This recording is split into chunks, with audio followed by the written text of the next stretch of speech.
Is it a bird? Is it a plane? No, it's the wingless wonders of the animal kingdom.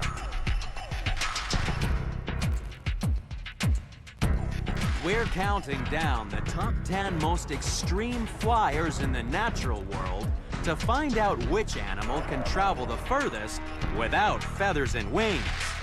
We'll find out who can glide through the air with the greatest of ease when freaky flyers are taken to the most extreme. Earth is a planet of extremes. Extreme places. And extreme animals. But some animals are more extreme than others.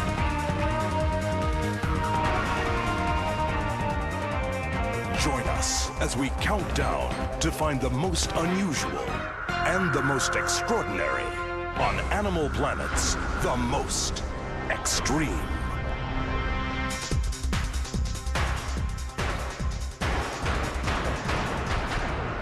Number 10. Birds are masters of the sky. There are over 10,000 different species, and most are perfectly adapted for flight. Their bodies are super light thanks to a covering of feathers and a skeleton of hollow bones. And they propel themselves through the air on wings powered by large flight muscles.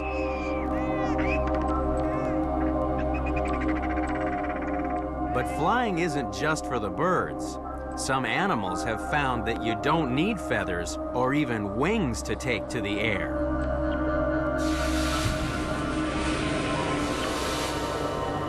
Our story begins more than 200 million years ago, when the skies were ruled not by birds, but giant flying lizards. This is the largest flying animal the world has ever seen.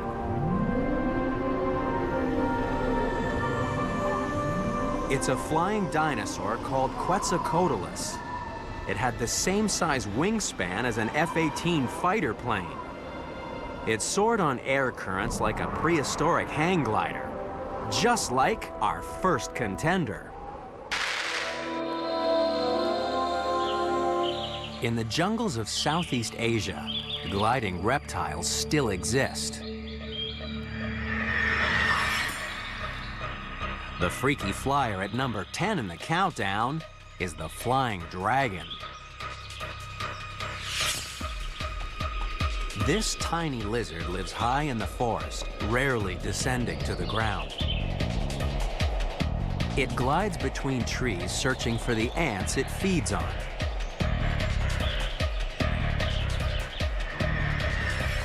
Its strange wings are normally folded flat, only popping open when the lizard takes to the air. The flying dragon has skirts of skin along the sides of its body, which open like a fan, stretching out on the lizard's elongated ribs. This acts like an aerofoil, letting the lightweight lizard drift softly downwards on a cushion of air caught beneath the stretched skin.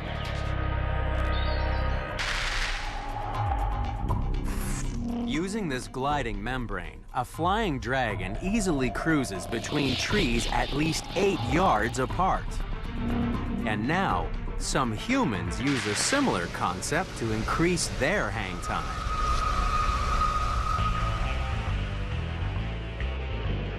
A wingsuit helps to slow a skydiver's fall by catching air underneath. It's designed so the overall profile of the body matches the classic shape of a wing.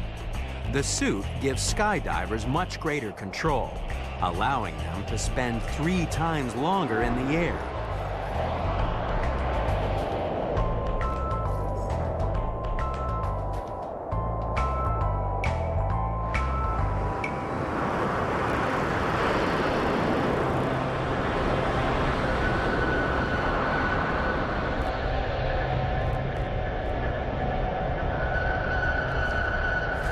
But you still need a parachute to land safely. unlike the flying dragon. This expert aeronaut simply adjusts its flight path and stalls at exactly the right moment for a perfectly timed landing. Like the other animals in the countdown, the flying dragon has found a way to soar without feathery wings. But at least it has a parachute, unlike our next contender, that leaps into the void with nothing more than 6 legs and a big head.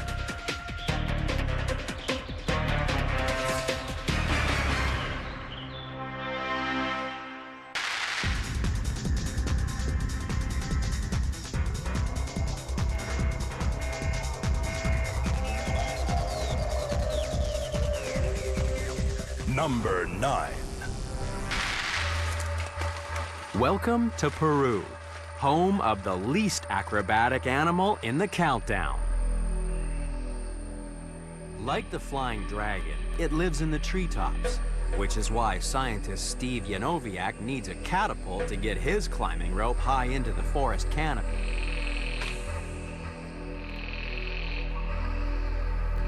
Up here, one mistake and you'd plummet 100 feet straight down, unless you're a most extreme ant.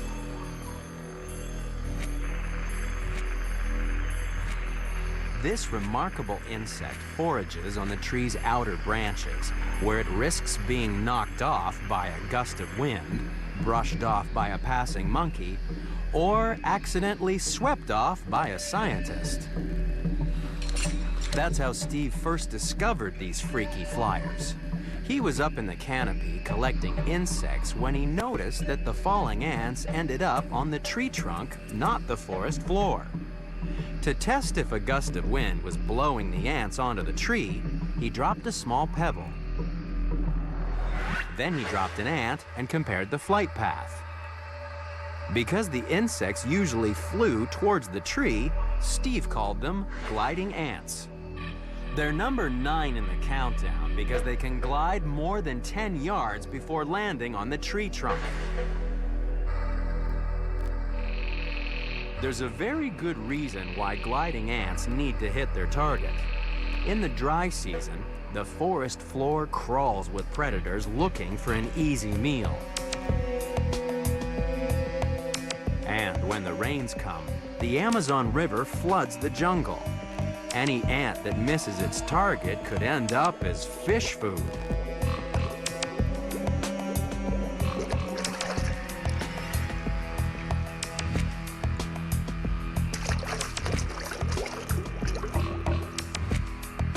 But how can gliding ants fly with no wings? To find out, Steve and his colleagues analyzed video footage of these extreme high divers.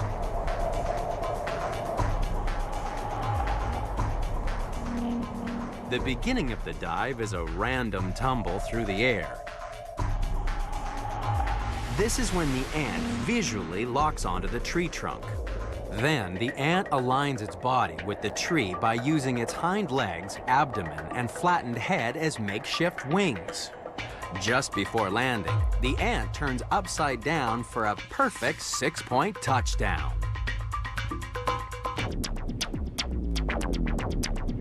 It then scuttles straight back up the tree to safety. Similar acrobatics are used by human skydivers. You can maneuver yourself in midair or a wind tunnel using small movements of your arms and legs.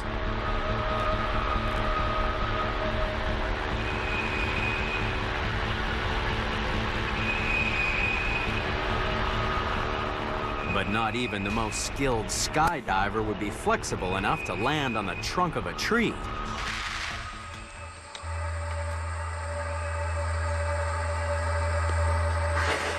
The ant's ability to change direction quickly and accurately means they can be back up on the same branch they fell from within 10 minutes. It's a great trick, but it can't compete with the frequent flyer miles generated by the animals coming up in the countdown.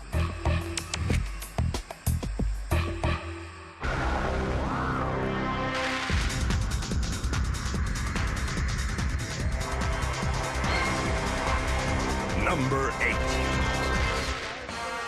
The next contender in our countdown of freaky flyers would be perfectly at home in the circus. The Flying Trapeze Act was invented in 1859 by a French acrobat. He's still a household name because he also created the one-piece garment that bears his name. He was Jules Leotard.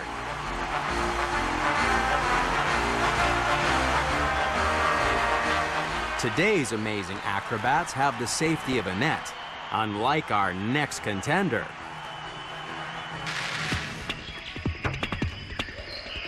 This aerial athlete flies through the forests of Southeast Asia at speeds of up to 35 miles an hour, 200 feet above the ground.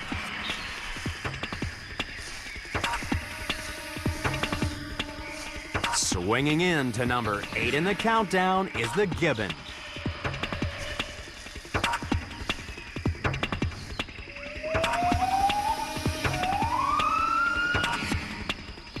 Moving between branches, hand over hand, this little ape has such light bones that an adult weighs only 8 pounds, so it can make its way along even the smallest branches. Swinging is easy when your arms are more than twice the length of your body.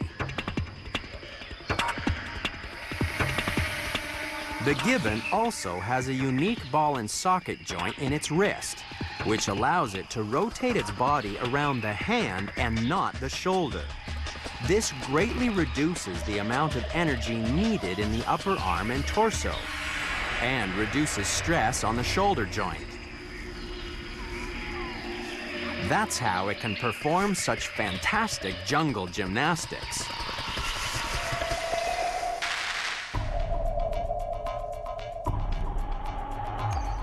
The gibbon is number 8 in the countdown because a single swing can send it flying 15 yards through the air.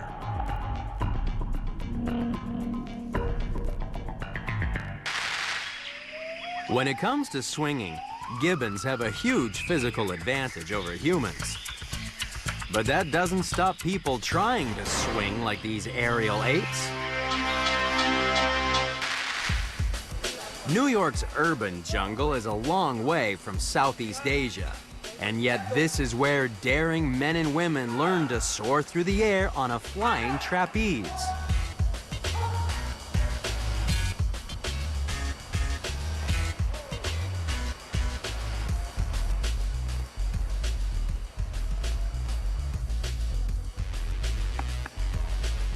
Instructor Dino Ramos has been teaching here for 4 years.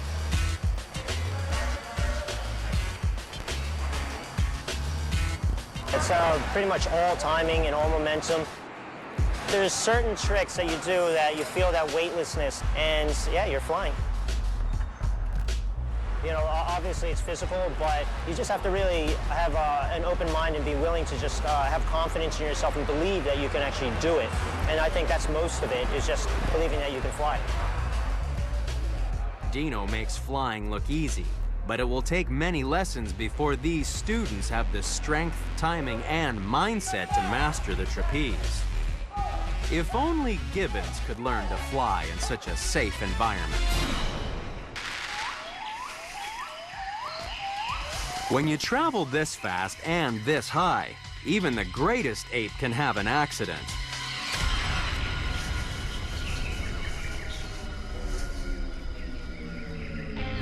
On average, gibbons fracture a bone at least once in their lifetime. Luckily, this ape caught itself before it hit the ground and escaped with nothing more than a sore wrist. But even though these extraordinary acrobats take huge risks with life and limb, there are far worse crash landings coming up in the countdown.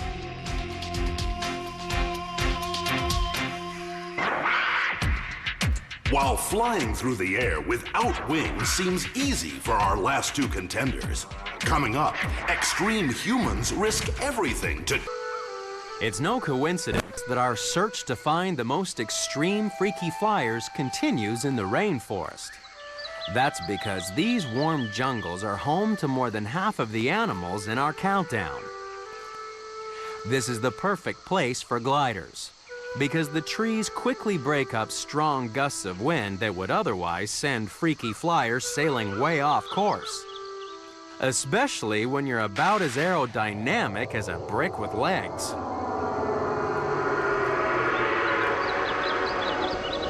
Soaring in to number 7 in the countdown is the flying frog. It has enlarged, extensively webbed feet and skin flaps on its elbows and ankles. The webbed feet trap air underneath like 4 little parachutes.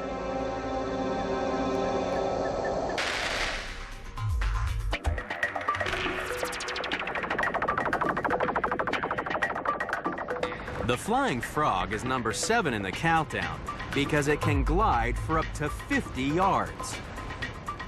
In dense jungle, it can even steer through the trees by using their legs to make sharp mid-air turns. But while these frogs are made for maneuverability, they aren't very stable. A strong gust of wind could be catastrophic.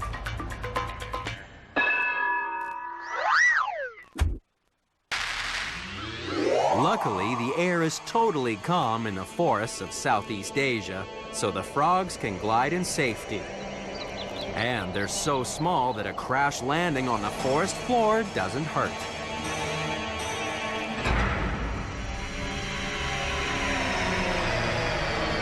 Things are very different for the human equivalent of a flying frog. Instead of webbed feet, this freaky flyer straps on jet engines. Visa Parviainen is an extreme skydiver from Finland who's found the perfect way to travel further and faster with his wing suit.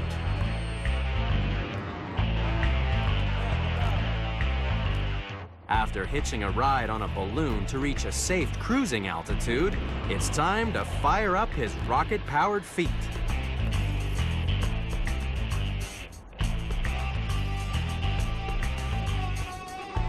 Visa is one of the first humans to fly like a jet without a jet plane.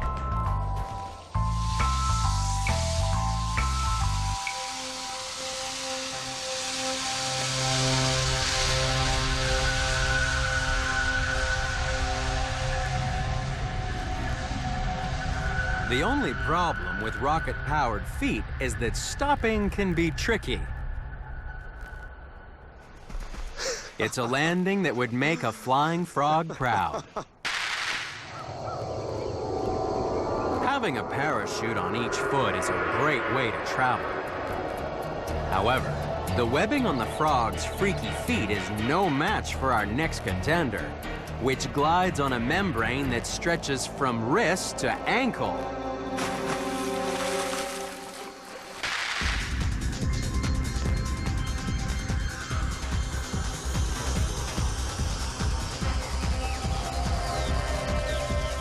Number 6.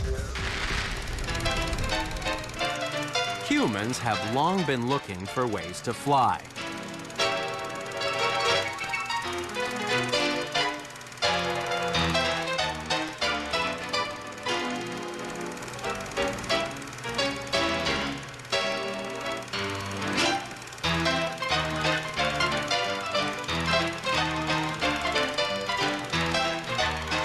Created all kinds of crazy contraptions.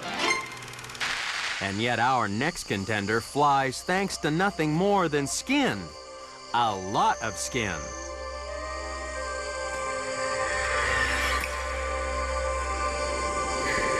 Drifting in to number 6 in the countdown is the flying squirrel.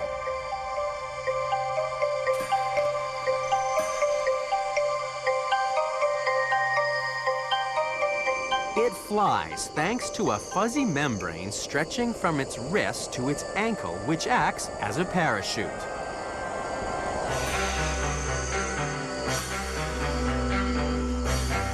Altering the position of its arms and legs changes the membrane's tension and allows the squirrel to control its direction and speed.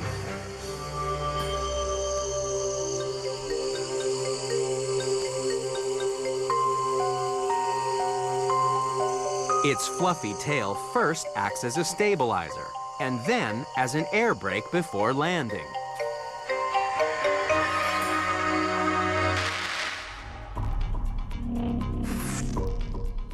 The flying squirrel is number 6 in the countdown because it can glide over 50 yards on its skinny parachute. Despite their ability to glide enormous distances, the squirrels only fly at night because they're not agile enough to escape birds of prey that hunt during the day. They have no trouble finding food in the dark because their keen sense of smell lets them sniff out nuts, fruit, fungi, and the occasional bird's egg. As the squirrels move from tree to tree in search of food, gliding helps them save energy. But there's another freaky flyer that can travel twice as far as a squirrel, and it doesn't have arms or legs.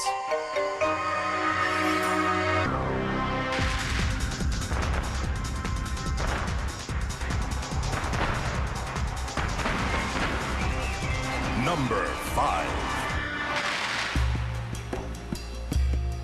Our countdown continues back in the forests of Southeast Asia with a freaky flyer that's usually the lowest of the low. With no wings, no arms, and no legs, you'd never expect to see a snake high in the forest canopy. However, thanks to ridged scales along its belly, a paradise tree snake can climb vertical surfaces by pushing against the rough edges of bark.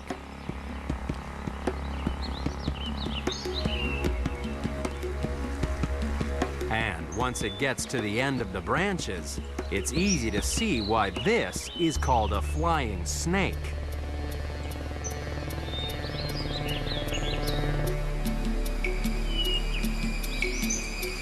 Crawling on your stomach is hard work, so the snake takes a shortcut.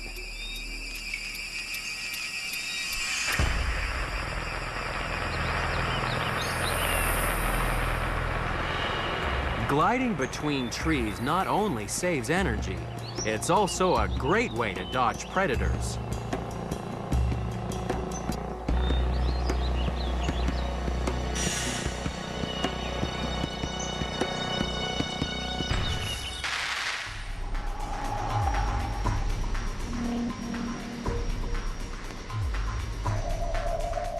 This freaky flyer is number 5 in the countdown because it can travel 100 yards through the forest.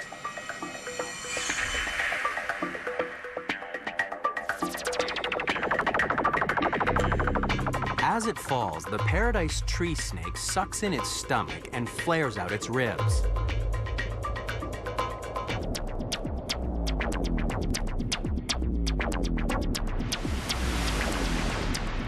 This doubles its body width and turns its belly into a kind of concave wing.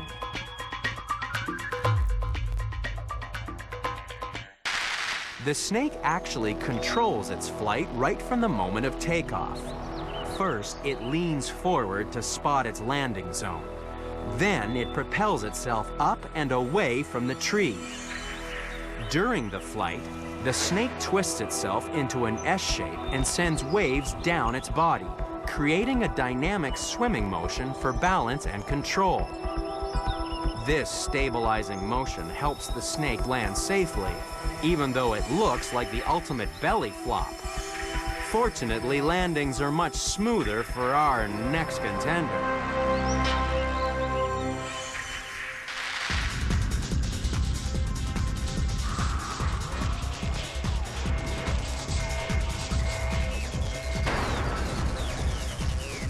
Number 4.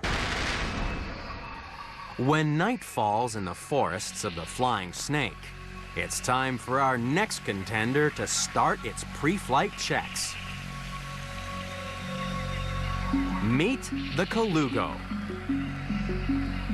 This shy, seldom-seen vegetarian has more adaptations for gliding than any other mammal. Lacking opposable thumbs and not being especially strong, it heads upwards in a series of clumsy hops, gripping the bark with its small, sharp claws. But once airborne, the Colugo is surprisingly graceful. The gliding membrane is as large as geometrically possible, running from the ends of the rearmost finger to the tips of the toes. Even the spaces between the fingers and toes are webbed to increase the total surface area.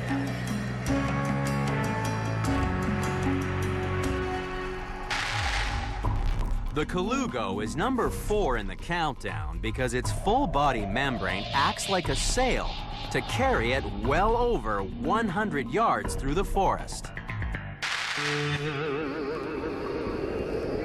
But not even the Colugo can compete with 2 men who soared into the stratosphere without an engine. This is no ordinary sailplane, and these are no ordinary pilots.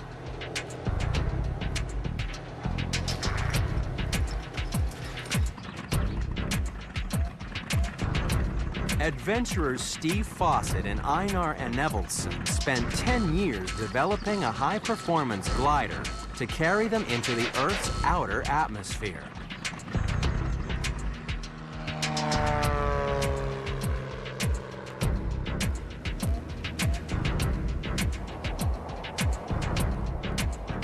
The sailplane's design is more aerodynamic than standard aircraft because it doesn't have an engine to propel it upward. Instead, it gains altitude by surfing the updrafts created by mountain ranges. The glider uses the mountain currents like special superhighways to carry it into the stratosphere. At these extreme altitudes, the air is so thin and the pressure so low that pilots have to wear complex life support equipment to survive.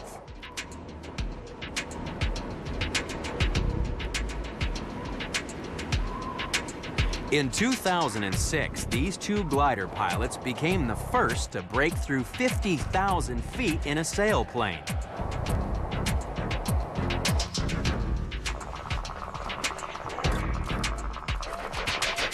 In the calm jungles of Southeast Asia, the Colugo has no updrafts to lift it into the sky. But then, reaching great heights isn't necessary for an animal that glides between trees solely to avoid predators and to find new things to eat. However, some animals really do head for the stratosphere, and we'll meet them later in the countdown.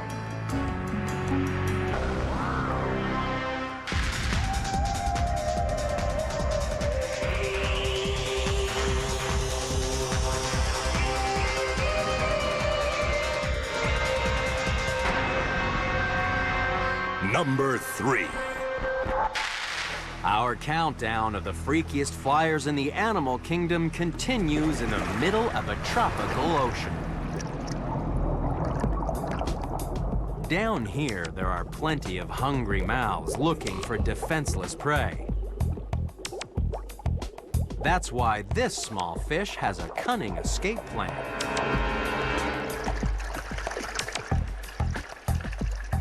It's a flying fish, and it hides from predators by leaping out of the water. By beating its tail up to 70 times per second, the fish produces enough speed to burst through the surface. Then it spreads its long fins and glides through the air.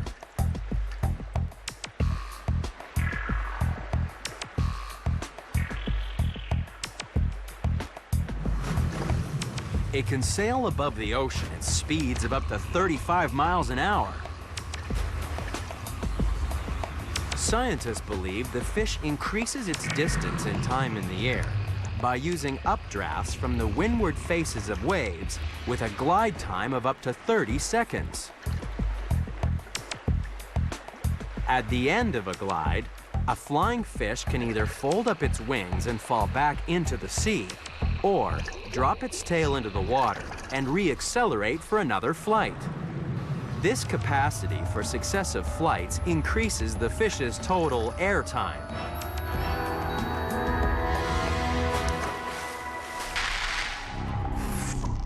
The flying fish shoots into number 3 in the countdown because one fish was reported sailing an incredible 400 yards above the water. The aerodynamic shape of their flying fins is very similar to that of a bird's wing because the bones of the fin produce a curved profile helping to generate lift during flight.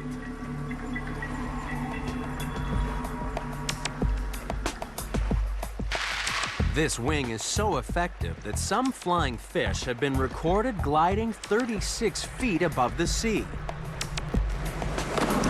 There are even accounts of them landing on the decks of ships. However, these freaky fish are left in the wake of our next contender.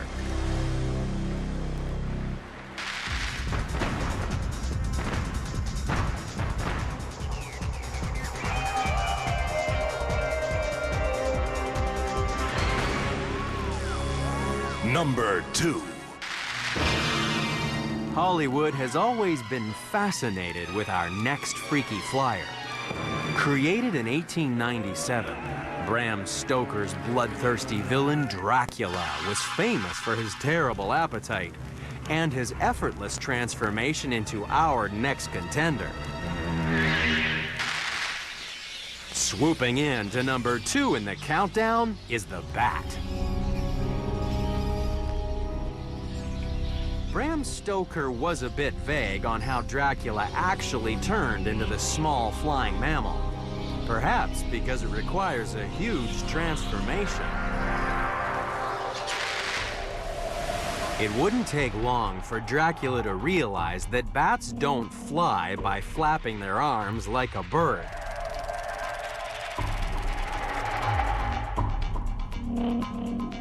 Instead, you'd only use your hands.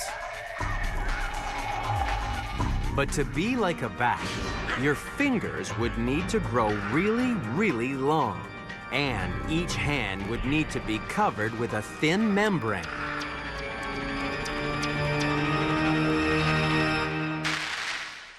The bat's wing is very delicate and rips easily. Luckily, the bat's membrane is among the fastest growing of all mammalian tissues, so small tears quickly heal. The surface of a bat's wing is covered with touch-sensitive receptor cells, much like those found on our fingertips. These cells, stimulated by turbulent airflow, alert the bat to adjust the shape of its wing for more efficient flight. In Australia, fruit bats are such precise pilots that they can refuel in mid-air. Flying is thirsty work, and drinking is a two-step process for these winged wonders. First, the bats gently skim the surface of the water. Then they land nearby to lick the water from their chest fur before heading away to hunt for the night. Of course, drinking and driving can be bad for your health, especially when there are hungry crocodiles around. Bats fly at night to avoid competition with birds. In their nightly search for sustenance, they travel huge distances. And some bats migrate hundreds of miles to winter hibernation dens, which is why they're number 2 in the countdown. Humans would need their own Batmobile to compete.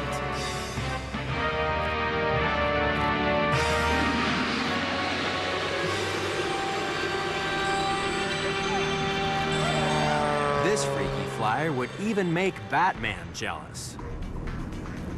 It's the Mahler Sky Car.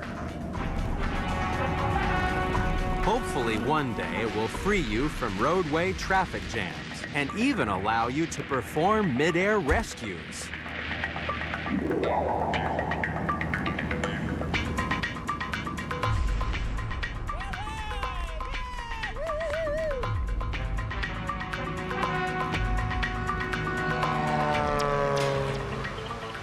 Invented by California-based aeronautical engineer Paul Mahler, the M400 Sky Car will carry 4 people and have an estimated top speed of 375 miles per hour. The prototype is still being tested, but perhaps soon you'll be able to buy your own Sky Car for a mere $1 million.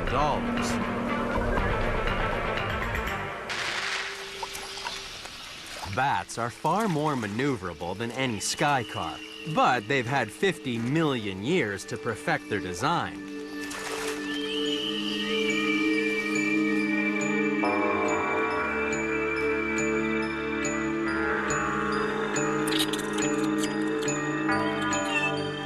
Even though bats are capable of cruising hundreds of miles, they still can't compete with the incredible voyages of the most extreme freaky flyers.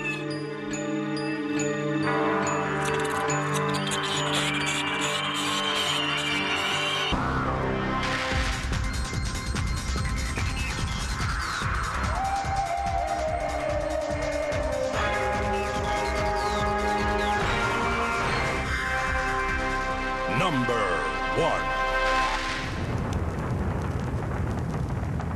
Our countdown of the most extreme freaky flyers concludes with a mode of transportation that's fascinated Hollywood for decades. Is this any way to see the world? It's a wonderful world if you'll only take the time to go around it. Are you formally challenging me to undertake a journey around the world in 80 days? This is absurd. It must have sounded absurd back in 1872 when Jules Verne wrote about Phineas Fogg's epic voyage using one of the oldest modes of successful human flight, the balloon. And while the freakiest flyer in our countdown may not travel around the world in 80 days, it does use a very different balloon to float thousands of miles across the sky. Floating in to number 1 is the Spider. Only this freaky flyer creates a balloon out of a most unusual material.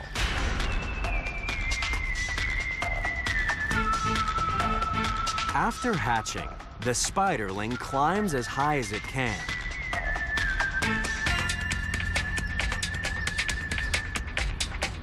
Then it sticks its rear end in the air and starts spinning a parachute. A single thread of silk is light enough to be picked up by the wind and strong enough to carry the spiderling. It's called ballooning because the spiders are completely at the mercy of the wind. A voyage can take them just to the house next door or high up into the jet stream.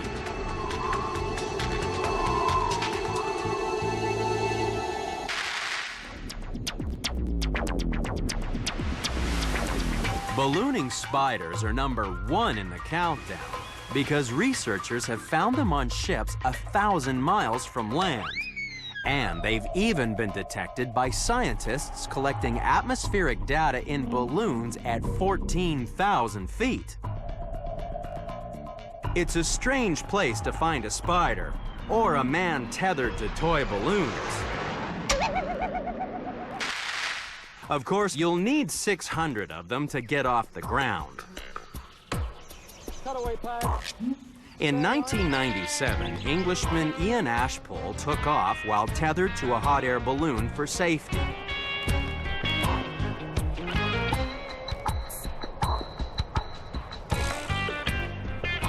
Goodbye.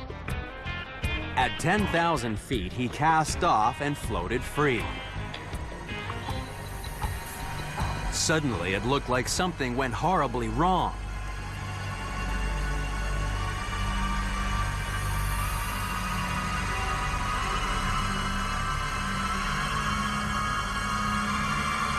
But Ian deliberately cut away the balloons because, unlike a spiderling, he didn't want to drift around the planet. For spiderlings, ballooning is the perfect way to spread their population far and wide. Scientists believe this is how spiders were distributed to isolated islands all over the world. Their global wandering is why, when it comes to freaky flying, the spiderling really is the most extreme.